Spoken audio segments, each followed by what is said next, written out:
En Afrique du Sud, plus de 600 000 armes à feu ont été détruites en 5 ans. Des armes pour la plupart illégales qui ont été confisquées lors d'opérations spéciales.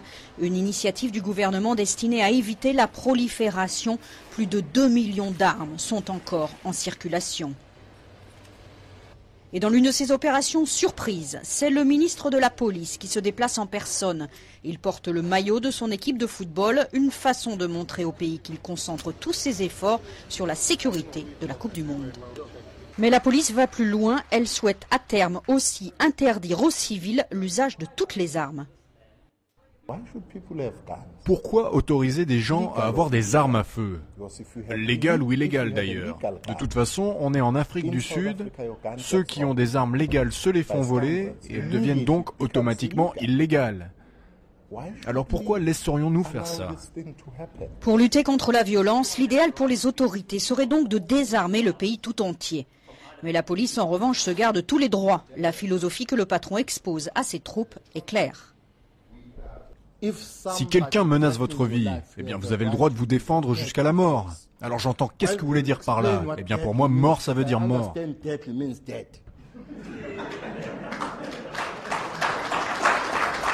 À l'approche de la Coupe du Monde, les démonstrations de force sont régulières. Et quand Eugène Terre-Blanche, le leader d'extrême droite, a été assassiné ce week-end, les suspects ont été immédiatement arrêtés. Il en va de l'image du pays. Il faut montrer au reste du monde que la situation est maîtrisée. Le gouvernement a donc envoyé une délégation de plus haut niveau. Il est très tentant de vouloir politiser ce genre d'événement. Nous vous demandons donc à tous de ne pas essayer d'instrumentaliser ce meurtre. Laissez la police faire son travail. Mais la police ne peut pas tout résoudre, car la violence résulte aussi de tensions verbales. Des provocateurs comme Julius Malema, le patron de la jeunesse de l'ANC, condamné pour incitation à la haine raciale, qui jette régulièrement de l'huile sur le feu. Les patrons ne respectent pas les Noirs ici. Les patrons exploitent leurs ouvriers.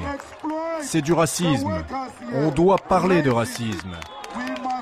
On doit se battre contre le racisme et on ne doit jamais avoir peur d'exposer ce racisme. Ironie de l'histoire, le plus raciste des politiciens blancs a été assassiné par 2 de ses employés noirs. 2 jeunes qui n'ont jamais connu l'apartheid, mais qui ont sûrement entendu Julius Malema à se demander si les mots ne sont pas plus dangereux que les armes.